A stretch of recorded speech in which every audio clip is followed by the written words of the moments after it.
Welcome back to PLS 510. Today we want to pick up on pasture management goals and take a look at several of these in more detail. This would be lecture number 2 in what will be 4 different lectures to support the topic of pasture management.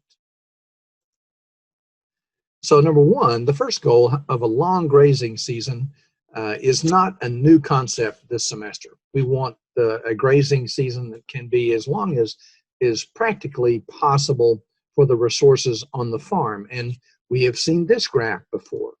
Certainly you recognize the fact that we've got a calendar of months down here at the bottom and relative growth rate. So that tells us, when certain forages are growing. And our winter annuals are important to us to give us an earlier start in the spring and actually overlap quite a bit with our cool season perennial grasses, which are also spring producers, or at least their major productions in the spring. Warm season grasses, whether they're perennials as noted in this graph or annuals, are going to be important here for this midsummer period.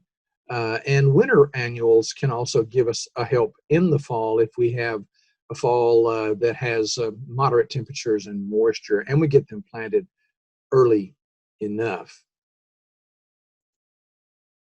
Now, while we already know that we've got a lot of options, what are the most common methods of getting to a long grazing season? Well, here are a few of mine. One of the first things that you should do or could do in a Kentucky grazing system is to stockpile tall fescue. And of course, that means pulling livestock off of a field of tall fescue in midsummer, late summer, and fertilizing with nitrogen and letting that growth accumulate until we are ready to graze it in the fall or early winter.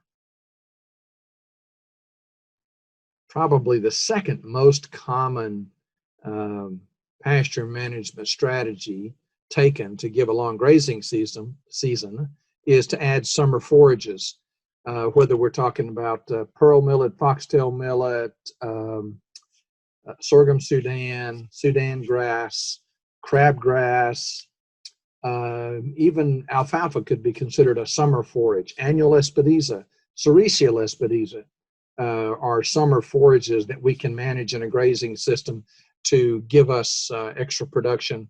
And while we can graze a lot of different things in the summer, it's important to remember, or just have a kind of a mental inventory of those forages that really like growing in the summer, because that's the real key to having a good pasture management system, and that is having forages that are actively making new leaves during the period of time when you need them. It is those new leaves that are highest in quality and are most helpful to us in a grazing system.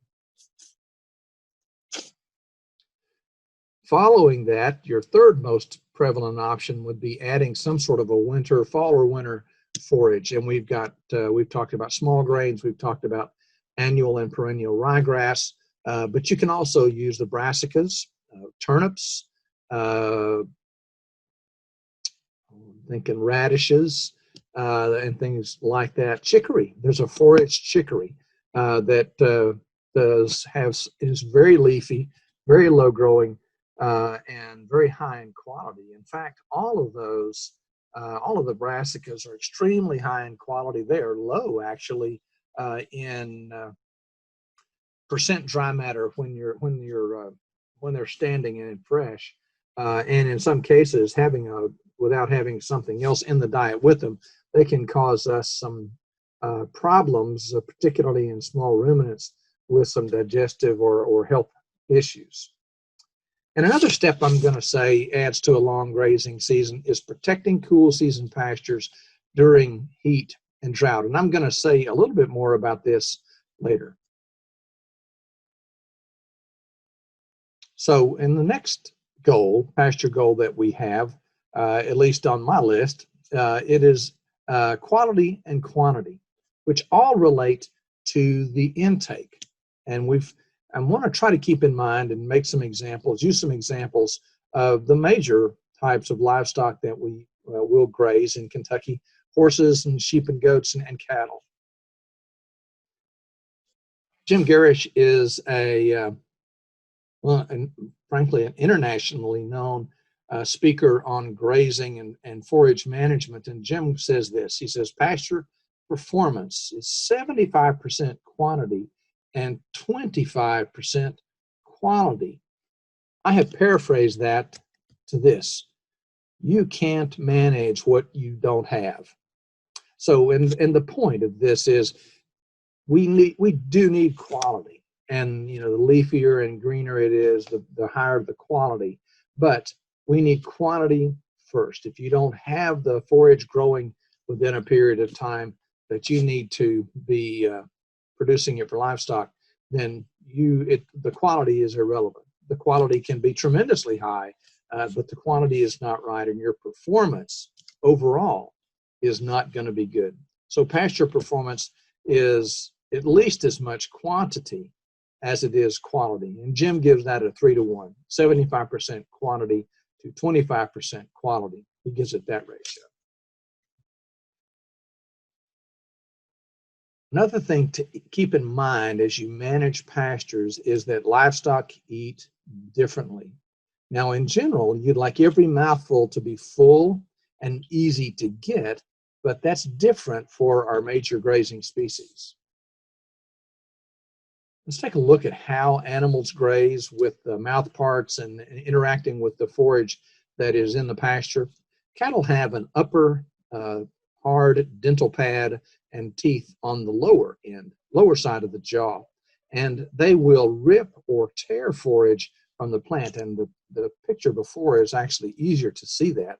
You can see the tongue on this heifer is going out on this really nice stand of orchard grass and clover, and reaching around it and ripping it off. And if it was really short, then they would use their mouth and they would actually bite it, but they would clamp the forage between that dental pad and their lower teeth, and they would have to rip it off or try to nibble it off, but they don't do much nibbling. They will rip that forage off. And we know from quite a bit of research that we want every mouthful to be as thick and as full of forage as it can, and it also needs to be accessible by their tongue. On this lower right, you can see a beef cow ripping the tops off of sorghum Sudan, in this case down at Princeton. And if you were to be in the field when this event was happening, it is a very audible event. I mean, they are really ripping through that pasture quite literally. Horses have teeth on the upper and lower parts of the jaw. They are highly selective. They graze closer than cattle.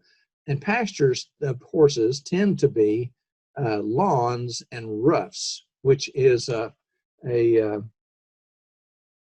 probably a European way, a British way of saying you've got very closely grazed areas where the horses will come back to over and over again, and you've got areas where they tend to not graze at all, which tend to get taller and taller and rougher and rougher.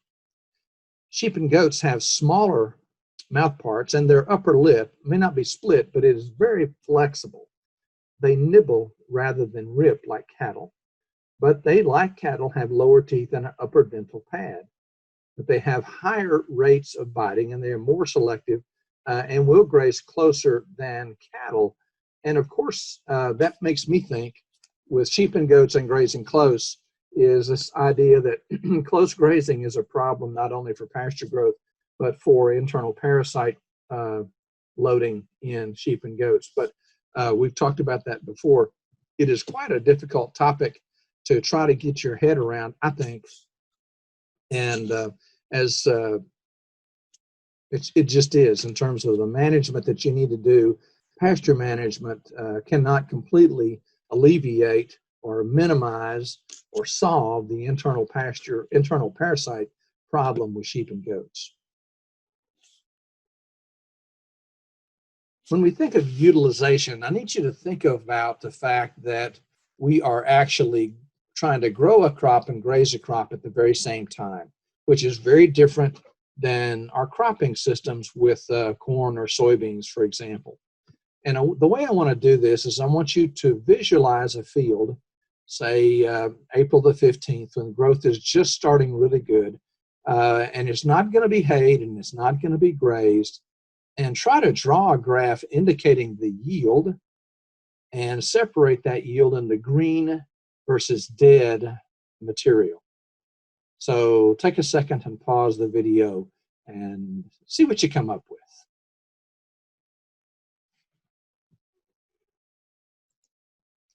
You might have come up with something that looks like this. In April 15, that's at the beginning of some of the most rapid growth that we have in our cool season grasses. And the forage growth is going to be straight up, going to be the yield is going to be going up very quickly, and it will all be green tissue. But at some point in time, we have intercepted all of the light. We have gotten the full light interception, and then we are going to be we're going to start shading lower leaves, and as they age and get shaded, they begin to die. And that is dead material that accumulates on the lower part of the canopy. So as you measure that yield, the total yield is what you would get with green and brown together. But as you measure that and separate that over time, then if we don't harvest it at all, then we will have less and less proportion of green tissue compared to dead tissue because of this accumulated material at the bottom of the canopy. And of course, percent utilization, I want to remind ourselves of the fact that water placement interacts with percent utilization, in that there is a certain point or a distance where beyond which cattle won't like to graze. They'll tend not to graze. And so if we're worried about utilization, then how often or where we place water sources and the distance from the end of our pasture to the water source is going to influence our percent utilization. Another influencer of our percent utilization is how rapidly we rotate. Now, it reminds me, I always remember this at different times, but it reminds me that the number one problem or the number one mistake for people who are beginning to rotationally graze is getting fixated on this idea of utilization, because that we say that if you don't graze at all or don't rotate at all, that your utilization is quite low, and if you rotate more frequently, it can be quite high. But again, remember I told you at different times that it'll look, rotational grazing when done correctly will look like you're wasting forage. So just keep that in mind. But I want to talk about the frequency of rotation and then the reasonable expectations for utilization if we rotate this rapidly. If we never rotate, in other words, the cattle or the horses or the sheep or goats are out there all the time, in other words, the combine is always running in the field, then we only capture between 20 and 40% of the forage growth possible on the field.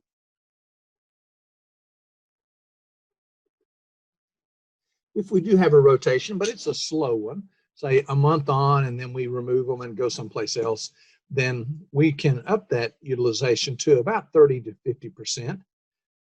If we then rotate every 4 to 7 days, and a good bit of our grazing systems are in this type, then we bump the utilization from up to about 50 to 55%.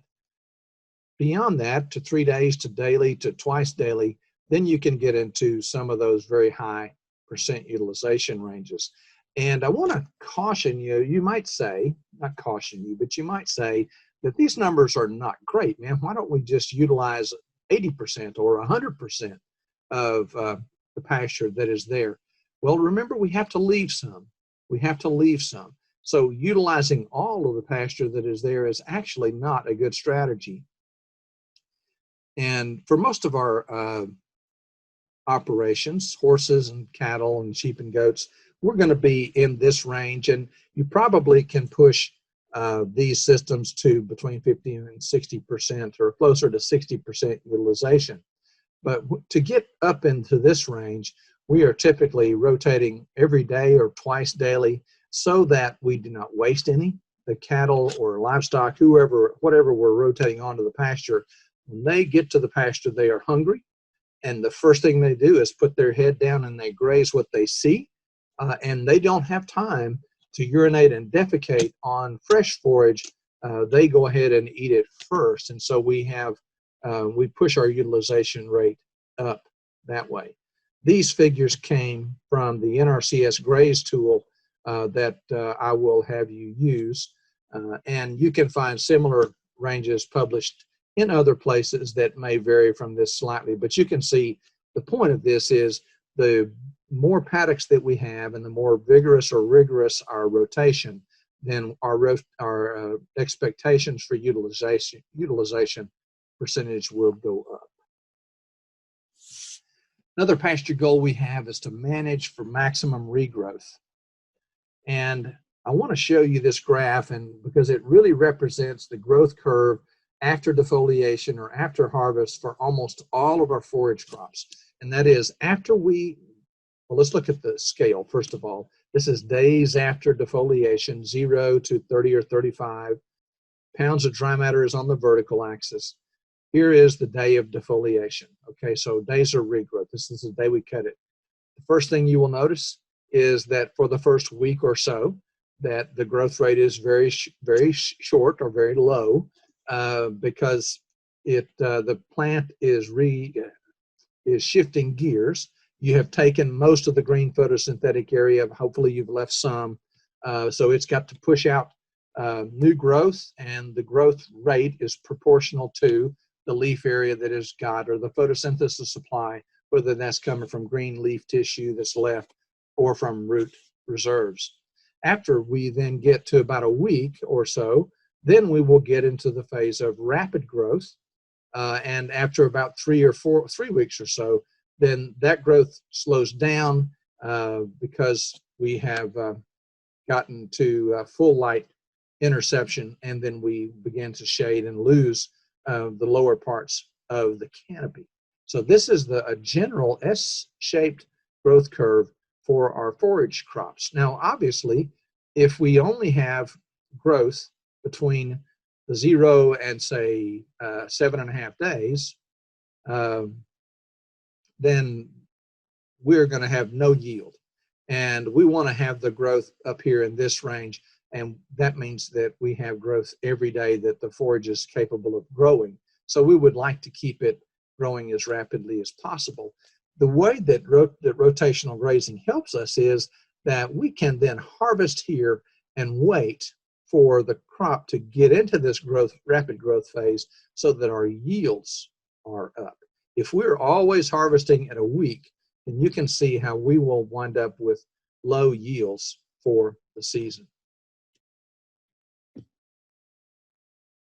I'm really wanting you to focus on the graph to the right, but I put it in your lecture this way to remind you that you have at least 2 great resources: the Southern Forage book, and this is also in there, but also your Forage Pocket Guide. And if you don't have one of those, I can certainly supply you with one. But this figure on the right is a fairly significant figure that has been used to describe the effect of increasing the stocking rate on animal growth and pasture growth. So let's take a look at it a little more closely. So the graph is the relationship of animal output and pasture stocking rate. And stocking rate is the number of animals on the whole system for the whole length of the grazing period. And so if you look at increasing the stocking rate, and as we go from very low to very high, the animal growth rate or animal production, is the vertical axis. If we have very few animals on a pasture, they get to select the very best forage that they want and don't have to worry about eating the rest of it. And so they will, in fact, gain quite well. So the gain per animal, which is this dotted line, the output per animal, is quite high. But obviously, that's not economical. And because, first of all, you're wasting forage, and second of all, you will not have that many pounds of gain to sell. obviously then we need to increase. We don't have enough animals. We need to increase the stocking rate. As we increase the stocking rate, then our output per land area goes up, as you can see, because we've got more animals consuming grass and more animals having products to sell. But because they can't pick the ice cream all the time, then they are going to have to be more selective, and then our gain per animal drops. First of all, it doesn't drop very much, but we can reach a point where the gain per animal drops enough that we begin to be concerned. So this is, of course, built on data, but it's a very stylized graph. There is no absolute correct intersection point that we can calculate for this optimal zone between the optimal output per land area and optimal output per animal. But you can see that this relationship is, as it is drawn here, that as we increase the stocking rate, we can increase the output per land area up to a point. And then the pasture becomes overgrazed. In other words, we're back down here in this low growth section. And then obviously our output per animal and output per land area crashes. And that's what is represented here. So when we're over here in this overstocked situation, the forages are underproducing, and therefore our output per land area will drop. And if we extend that all the way out to disaster points, we will have no gain because they'll just barely be maintaining themselves. And of course, our pasture growth will be nil. So we're trying to find some balance here in the middle. So for maximum regrowth, made the point several times, overgrazed forages underproduce. And we've said before, it's not what you take, it's what you leave. And let's just take a look at this graph for a moment. Alfalfa, we say starting at 10 to 16 inches and stopping at 2 to 4 with 30 or 40 days of rest.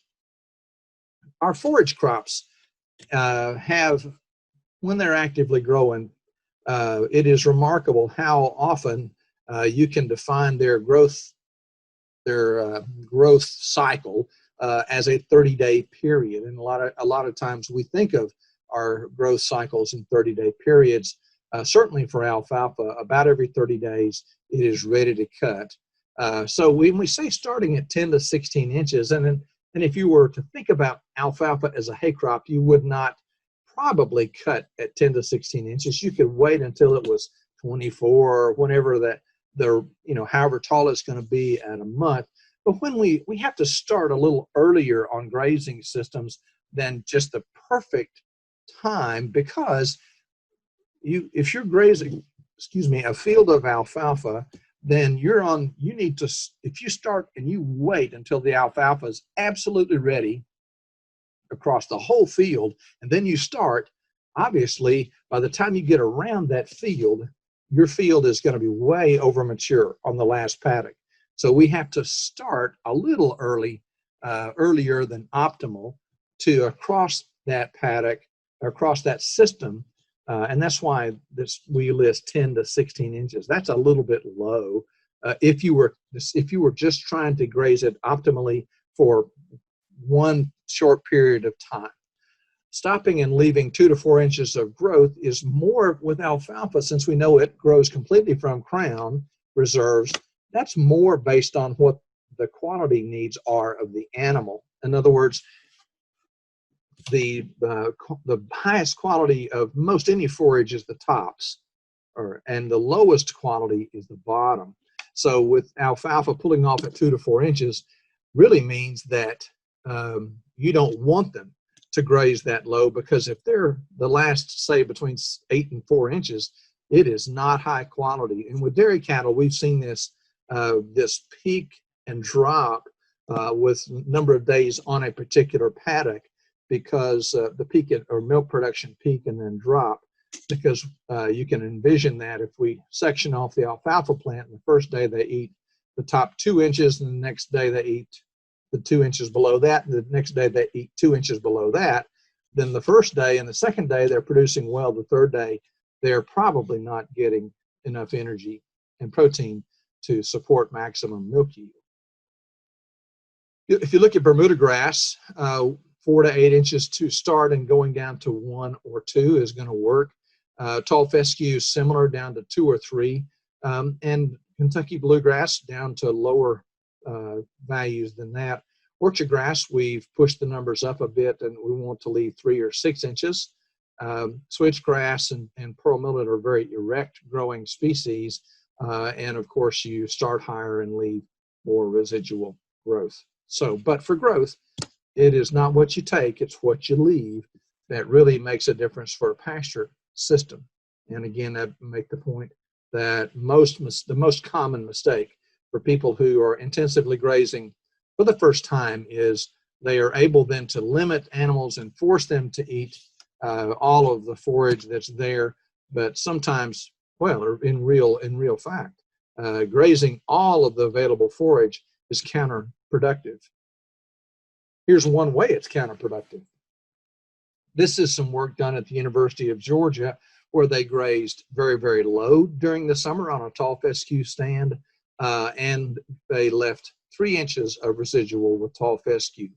Then what you see in the graph is the fall dry matter production in a dry year and a wet year. So in a dry year, they were able to have almost, about 1,200 pounds of growth, even in a dry year where they left 3 inches of residual height on tall fescue in the summer in Georgia. In a wet year, of course, they had more from the 3 inches, but in a wet year, then you kind of get forgiveness. You don't have to worry as much about how low you've taken it in midsummer. The problem with that is, how do you know if it's going to be a wet year? And a wet year in this case would be the moisture that we have in the fall or late summer and fall. Here's another way that overgrazing makes things underproduce, and we talked about this before. Clipping it 1 inch every week with orchard grass was detrimental, and we've got this very slow regrowth. Clipping it at 3.5 inches once a month, which simulates rotational grazing, gives us this kind of regrowth after 6 days. And certainly this is the kind of regrowth that is going to maximize our pasture performance. I'd like to spend a minute or two, actually stop and take quite a bit of time on the response of defoliation rate on pasture growth, the top growth that we can get harvested, and then also on root growth. This happens to be with limpo grass, which is a C4 grass. And what you see is the annual yield that a pasture produced when we had no nitrogen on it, or 90 pounds of nitrogen per acre, and these levels of utilization or defoliation rate. In other words, the lightest blue is it wasn't defoliated at all. Then we took a fifth of it, 40%, 60%, and 80%. The interesting thing, of course, you'd expect that nitrogen would increase the annual yield, and it does. But look at what happened, what we're able to do. We're able to actually harvest 40% of the forage and actually increase yield compared to no utilization at all. And we're able then to basically, we get about the same amount of dry yield, annual yield, if we utilize 60% and fertilize with nitrogen as if we didn't utilize it at all. So, and then you can push utilization rates really, really high, and then the annual yield of forage it drops. So it goes back to the to the graph where we're talking about the influence of stocking rate on production per acre and production per animal. Production per acre after a point of defoliating heavier. In other words, this would be analogous to adding more and more animals to the grazing season. Then we have a pasture system that doesn't work. It's not performing. So we need to be back in the moderate stocking rates. So in order to have a pasture system that is productive and growing well. the really neat thing about this study is they measured the root growth as well. And you can read many different, or I'd say a varied, you can find variable information about the effects of grazing on root growth. But I believe the literature is going to show us, or going to prove out, that any kind of defoliation whatsoever is going to reduce root growth, because you've got less top growth to support the underground root structure. So you've got the same scenario, root mass. Taller bars is more, it represents more root mass. The same levels of defoliation treatments from 0 up to 80%. No nitrogen on the left, 90 pounds of nitrogen on the right. When there's no defoliation, we have our most root mass. True for both no nitrogen and in the nitrogen treatments. And every level of defoliation after that decreased the amount of root mass.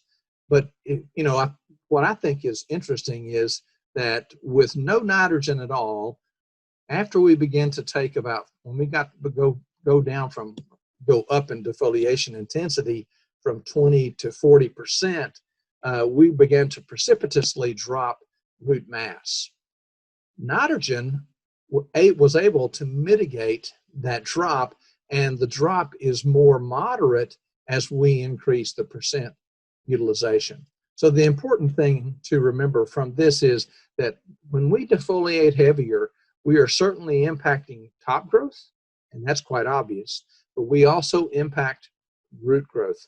And we need to leave some residual, in other words, we don't need to be pushing our utilization rates up to 80% unless we need all of that forage and we do not care about regrowth. Here is another graphical representation. This is really a graph in the picture form, which I like. That root development is strongly related to frequency and extent of leaf removal. In this case, we've got 3 tall fescue pastures. All of them were cut down to 2 inches.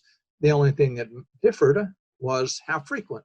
This is every week, this is every 2 weeks, and this is every 4 weeks. And this type of root mass is going to be much better for extracting nutrients in the soil, extracting water, and importantly for winter feeding on tall fescue, then this is going to support more hoof traffic. So in this case, you've got the same grazing height, but how much pasture rest we give it balances then or increases the root growth. If you want to look at persistence, the persistence goal, here's the takeaway. Rotation and rest, proper rotation and rest, allows persistence of high-quality upright legumes and highly palatable grasses, or you could say grazing-sensitive crops. Now, I'll let you think about this for a moment, and you stop the video and just write down a few examples that you can think of the forages that would fit this category. Here are a few that I came up with. Alfalfa and red clover are certainly high quality upright legumes that benefit from rotation and rest. Native warm season grasses, the same way. Orchard grass, as we have seen in previous pictures, really benefits from not overgrazing and leaving the proper residual height. But I will make the point that even novel endophyte tall fescues, which are certainly tougher and more pest resistant and more resilient than the endophyte freeze, are sensitive to overgrazing. So I'll lump these two together. They're not exactly the same. I'll lump novel endophyte and endophyte free fescues together for this reason. Neither or both of them do not have the ergovaline in the stem bases. Remember, that's the highest part or highest concentration of toxicity, the stem bases. Neither one of these have ergovaline down there. And so that means there is no automatic grazing inhibition whenever the animals get down to that point in the canopy. So these forages can tend to be more closely grazed than end-of-fight infected tall fescue, and they will be. And when they are, then we can expect their production to be damaged and lowered because of overgrazing. So persistence, or I should say rotation and rest, is going to ensure persistence of novel end-of-fight tall fescues and the end-of-fight free tall fescues.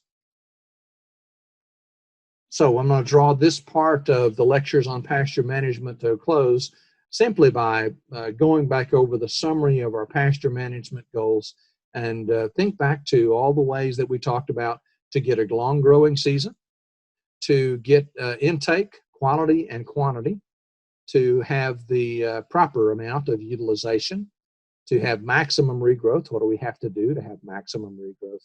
And what do we have to do to have persistence of our forage crops? So thank you very much, and we'll see you again shortly with another part of the lectures on pasture management.